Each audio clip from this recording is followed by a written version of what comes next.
Left of the box.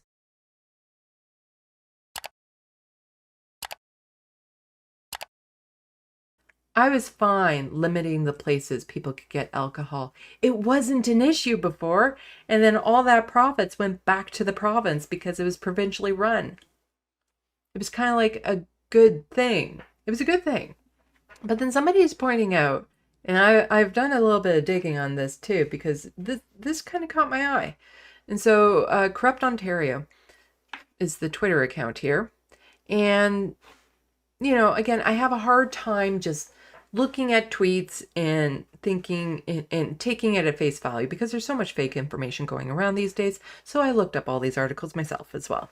Corrupt Ontario saying Ford paid $1 billion of our money to break agreements early because Couche-Tard, Circle K, wanted to buy 7-Eleven and the booze revenue had to be sorted first.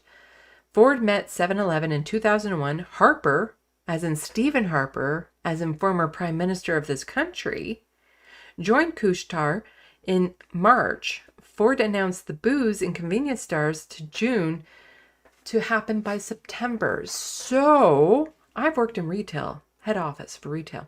So I also know that buyouts like this are conditional on certain things, or you need to have certain information first. And so part of this already, yeah, it kind of checks out that if you have one outlet that's being bought by another outlet and you have something like alcohol profits being factored in, they need to know that first before any of the buyouts and stuff can happen. And so here is Doug Ford talking about getting alcohol into stores early because suddenly Couche-Tard, that's Circle K, wants to buy 7-Eleven. So instead of waiting next year, suddenly it's been bumped up a year, costing the taxpayers close to $1 billion. And so let's look at some of these articles. So first, there's the terrible deal. Doug Ford attacked over possible $1 billion price tag for liberalized booze. And I have plenty of videos on this. Please go check it out. Where, yes, just to get alcohol into convenience stores a year early was costing us $1 billion. Billion. So why is there such a big push to get them in just a year early? Doug Ford met with 7-Eleven executive at company's Texas HQ. Convenience store chain wants license to sell beer wine for on-site consumption at 61 Ontario locations. And so this article is from a while ago, February 18th, 2021. And so this is Doug Ford already talking about, let's get the alcohol into the convenience stores. And so he went to 7-Eleven to start, seeing if there would be interest. So during one of his official trade missions to the U.S., this was during COVID, by the way, Premier Doug Ford, COVID restrictions, I should be more specific. Doug Ford met a top executive of 7-Eleven, a company that is now seeking permission to sell beer and wine in many Ontario stores.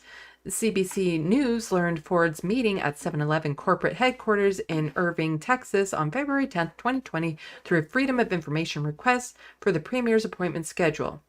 Ford spent 24 hours in Dallas area following the trip, blah, blah, blah, blah, blah. So yes, he was meeting a long time ago with 7-Eleven to see about getting alcohol into the stores. And now there's this. Canada's Couche-Tard makes primary bid for Japan's 7 & I, which is 7-Eleven. And this is from August 19th, 2024.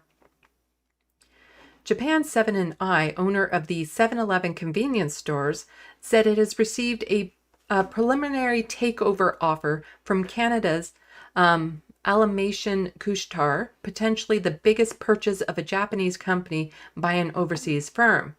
The news of the offer shares of the Tokyo-listed company surging by almost 23%, valuing it at about 5.6 trillion yen, which is 38 billion. Couche-Tard, which operates Circle K convenience stores, is valued at roughly 58 billion. But the important thing is here to know that there has been this preliminary takeover offer of Canada's stuff. So this is why they would need to know more about the alcohol stuff before Circle K buys out these 7-Elevens.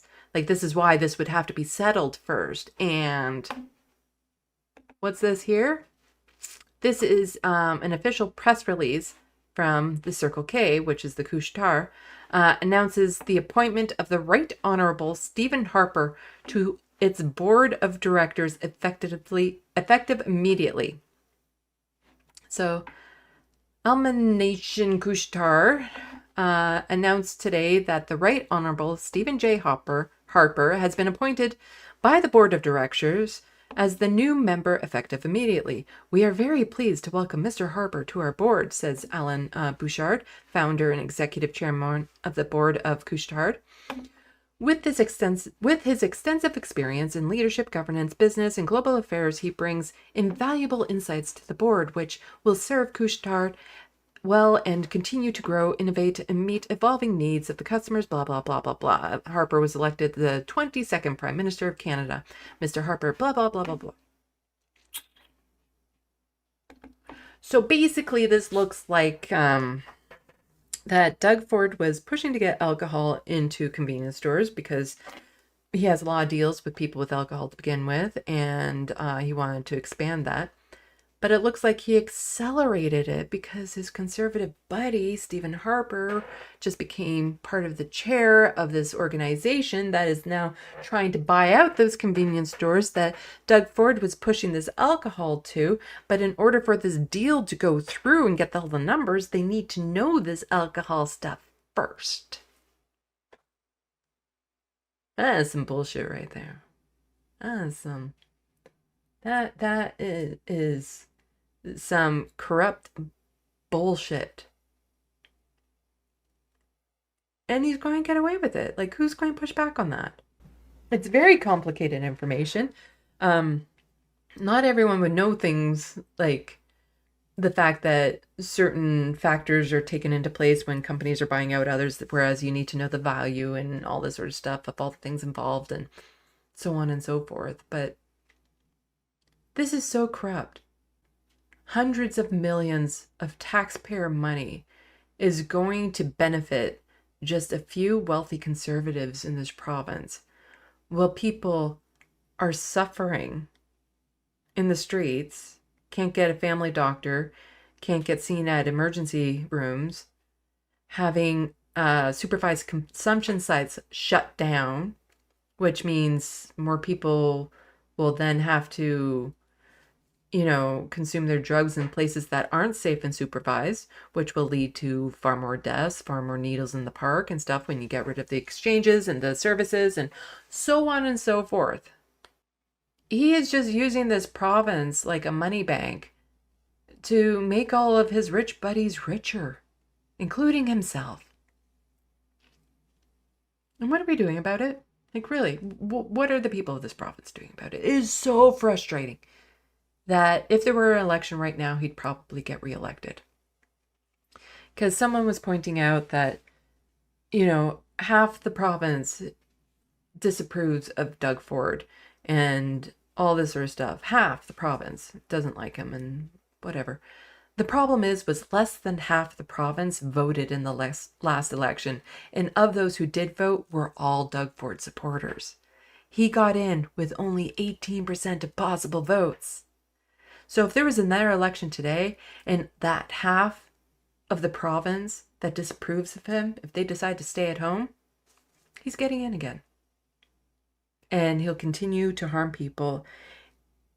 And his policies will cost lives. People have died because of what he's done. More people will continue to die. More people will suffer. More people will end up on the streets because of rent prices and all this. This is just so mind-boggling how so many people can still support these people, because it's not like, you have Pierre Poilievre. It's not like he's charismatic and can win people over. You look at him and he is like a toddler dweeb adult. And yet so many people still vote for him. It's just, why?